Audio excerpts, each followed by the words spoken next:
In today's guide, we are going to offer you a step-by-step tutorial on how you can manage to grow potatoes, from selecting the best place to plant, the best varieties, how to plant, how to control the common pests and diseases, and of course, at the end, harvesting.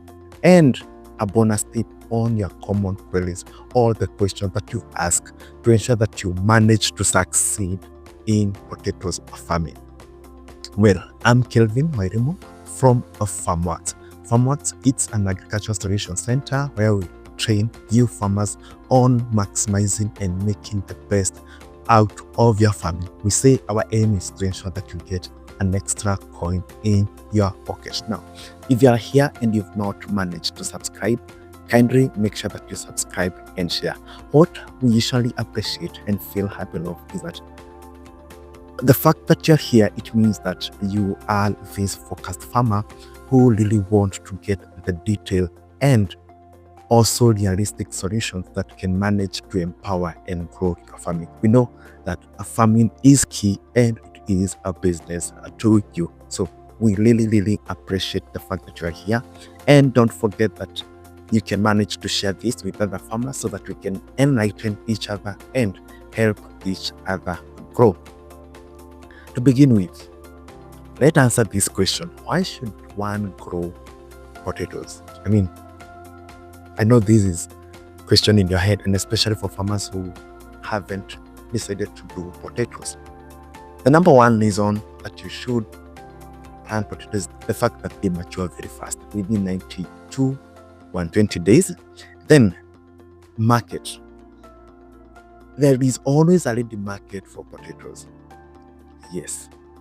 However, when it comes to profitability, that's where we draw the line. Because profitability now depends with the market supply, and also it tends to depend with where your farm is located and how easy you can manage to access the market from your point.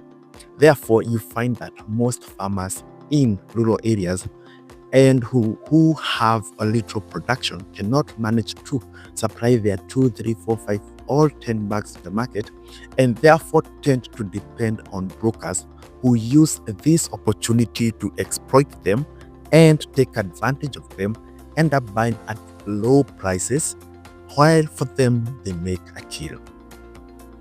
The only time that most farmers tend to make a profit is when there is kind of shortage in the market, and therefore brokers have little options to buy from, and therefore ends up buying from these farmers. But if you can manage to access the market, potatoes is a very good variety for you to do and a good choice of crop that you can manage to venture. Where should you plant potatoes? Potatoes have all require these ideal conditions. They tend to thrive in cool temperatures of between 15 and 20 degrees Celsius. And the best areas to plant potatoes commercially and with these ideal conditions are Nyeri, Kiambu, Narok, Bomet, Nyandarua, Nakuru, Meru, and Elgeyo Marakwet. Potatoes require well-drained loamy soil with a pH of 5.5 to 6.5. It's good to avoid planting them on clay soil or water-logged soils to prevent them from rotting. With this, let's check on the best potato varieties that you can plant. I will focus on 3 of them, though there are many. And number 1, which is very famous, is Shangi. It's a fast maturing variety within 90 days. It's high yielding, between 10 and 15 tons per acre, and it's very popular for chips. It also has low dormancy, meaning that they will germinate fast, and has high resistance to blight, which makes it economical to manage in controlling the common disease, which we shall focus in a later section. The other variety is Kenya Mpya. It's a good disease-resistant variety and tends to mature at 100 to 120 days and tends to yield between 12 and 18 tons. Another variety is Crown IG70. It's a new color variety, and this one tends to yield between 15 and 20 tons and it's also blight resistant. Other varieties, like I mentioned, include Sherekea and Marquis. For better yields, always choose certified seeds. And these certified seeds, you can manage to buy them at color centers. Yes, this is the only place that I know it's guaranteed of certified seeds. Like Color Tigoni, they have a lot of these certified seeds. The only problem with buying from farmers who purport to have these certified seeds is that you cannot have the 100% trust or guarantee that these are indeed certified seeds. Let's jump into how you plant your potatoes. Plow the land as loose as possible and make it free of weeds. Plant the seeds at 30 centimeters apart in nose and 75 centimeters apart. And you can sow them now 10 to 15 centimeters deep. The main target is to have at least 14,000 and 16,000 plants per acre. The best time to plant potatoes in Kenya is often during the rainy seasons, that is March, May, or October around December. Potatoes require a lot of water to grow and expand. Yes. And if they do lack this water, they tend to give poor yield. After sprouting, make sure that you ledge or cover with the soil. Ledging helps protect the tuber from the soil damage, and which can cause the tuber greening. Normally, potatoes take between 90 to 120 days to grow and mature in Kenya. After planting, let's check the feeding and the fertilizers. And here are the best fertilizers for potatoes farming in Kenya. In commercial potato farming, it's always ideal to carry out soil testing to establish the pH, nutritional content, and also the health status. Before planting, apply 2 to 3 tons of well-decomposed manure per acre and mix evenly. Apply DAP, the 1860, at the rate of 50 kg per acre 21 days after sowing. Later, 60 days after sowing, you can top dress now with NPK 17 at the rate of 50 kgs per acre. DAP and NPK 17 are the best fertilizers for potatoes farming in Kenya. What happens when you plant and then the rain subsidizes? Potatoes, as I've said, need a lot of water to develop big tubers. Constant moisture is paramount during tuber formation, but also ensure that you avoid over-irrigation to prevent root rot. In dry seasons, water at least 2 to 3 times weekly. Drip irrigation is often the most efficient system in dry seasons. Let's check out now the big problem in potatoes farming, and that is pests and diseases. And here are the common pests in potatoes farming. Number 1, aphids. These are sap-sucking insects, and they tend to transmit viral diseases in potatoes, like the potato leaf roll virus. Aphid-transmitted viruses probably cause greater economic loss in potato production than all other insect-related damage. So you have to make sure that you control them as much as possible. You can spray the under or profile insecticide mixed with the integral aquavit sticker to control them. The other one is potato cyst nematode, the PCN. Nematodes are tiny microscopic worms with some soil-dwelling species infecting and adversely affecting most, if not all, cultivated crops. The management of potato cyst nematodes is particularly challenging due to the pest's ability to survive in the soil as tiny protective cysts. Initially, crop display patches of poor growth, and affected plants show chlorosis and wilting with poor top growth. These symptoms develop from the ground of the crop upwards. If an affected plant is lifted carefully, it should be possible to see many pinhead-sized spherical objects known as cysts on the roots. Nematode cysts are the dead bodies of females which can contain 200 to 600 eggs each. The cyst may be white, yellow, chestnut brown in color, and can be seen more readily with the aid of a hand lens. Every infested plant die prematurely and yield a poor crop of undersized tubers that often show signs of rotting.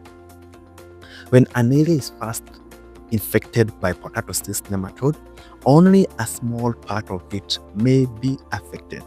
But in successive years, the population will increase and spread through the movement of the soil. The affected area will enlarge until it becomes impossible to grow worthwhile potatoes.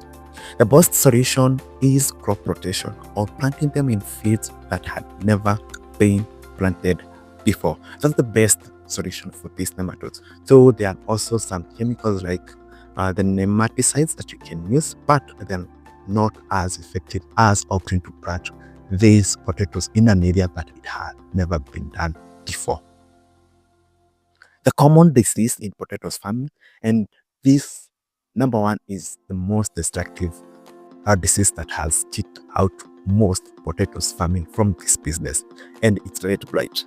It is a fungal disease with first symptoms of red blight in the field being small, light to dark green, circular to irregular shaped, water-soaked spots. These lesions usually appear first on the lower leaves. Lesions often begin to develop near the leaf tips or edges where the dew is retained the longest. During cold, moist weather, these lesions expand rapidly into large, dark brown or black lesions, often appearing greasy. These lesions also frequently are surrounded by yellow colic halo. Now, the best solution to this is making sure that you apply fungicide preventively. And a good common fungicide that you can use is the Ridogel Gold. This one will help prevent the infection. Once infected, sometimes it becomes hard to control it. Another worst disease is bacteria wilt. Bacteria wilt is caused by a soil-borne bacterium. Wilting is the first seen as the dropping of the tip of some of the lower leaves, similar to that caused by temporary shortage of water. Actually, you may confuse it to water stress. At first, only one branch on a hill may show wilting.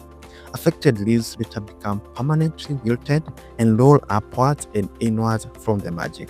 The wilting then extends to the leaves further up the stem and is followed by yellowing of the leaves.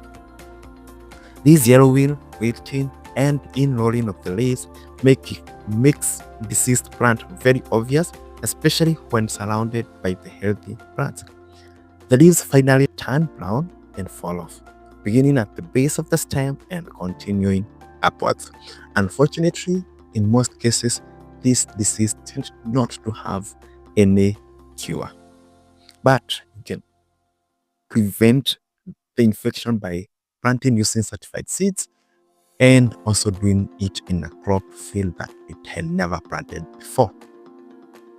With this now, by the end of 90 to 120 days, your potatoes are ready to harvest. And harvesting happens by just digging them gently with a fork, uprooting it, and this will help avoiding damaging the tuber. At this section, this is where we answer your frequently asked questions about potato farming. Question number 1, how long does it take to grow? Normally, potatoes take 90 to 120 days to mature, depending on the variety and the management. Which potato varieties are the best? Like we said, Shangi, Kanyampia, Corona G70, the Shelekea are among the best potato varieties to plant for high yields and disease resistance. What are ideal conditions for planting potatoes? Of course, the cool climate of 15 to 20 degrees, having a loamy soil with a pH of 5.5 to 6.5, and good rainfall. These are ideal for potato farming. Is potato farming profitable? Now, profitability depends on market prices and also the yield per acre. And a good market price, you can make a profit between 90,000 and 200 per acre. And don't forget, also, loss is inevitable, and especially when prices crash. So profitability is a 50-50 ratio. Now, another question that especially new potato farmers ask is, what causes low yields? And of course, as I keep saying, poor seed quality, pests, diseases, and poor management are the main factors that cause poor potato yields. Which fertilizers are the best? We have the DAP for planting, NPK 1717 for top dressing. These are the best for potato success. And finally, where can you buy certified seeds? If you can manage to reach color centers, I believe they have the best potato certified seeds. What are the costs? Now, the cost of farming potatoes range from 100,000 to 150,000 per acre, and this one is for the seeds, fertilizer, and labor. And of course, it tends to vary with region and also your management. Now, with this, you can start your potato farming today or expand your existing one. Don't mind sharing your tips and questions in the comment section. We shall answer them directly. Thanks for watching, and let me see you next on our guide on how you can manage to grow tomatoes successfully from seed to harvest. And thank you, and see you next.